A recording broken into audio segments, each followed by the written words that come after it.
मंदिरामध्ये सर्वात आधी कासवाचे दर्शन का घेतात? कासवाला श्री विष्णूकडून तसे वरदान मिळाले आहे. त्यामुळे प्रत्येक मंदिराच्या गाभाऱ्यासमोर कासव असते.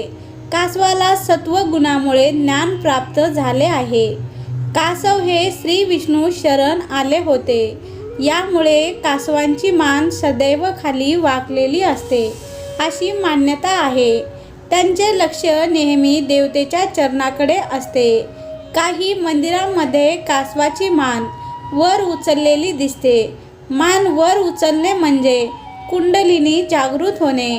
श्री विष्णूच्या आशीर्वादाने कासवाची कुंडलिनी शक्ती जागृत झाली होती. आध्यात्मिक उन्नतीची इच्छा जागृत होण्यासाठी कासव मंदिरात कायमस्वरूपी असतो.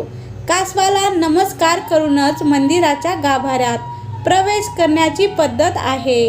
याचा भावार्थ कासवाच्या अंगी असलेल्या गुणाची जोपासना केल्यावरच ईश्वराचे खरे दर्शन घडते असा आहे.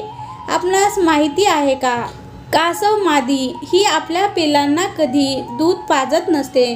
तिने आपल्या पिल्यांच्या डोळ्यात वात्सल्य भावनेतून पाहिले की पिल्यांचे पोट भरते.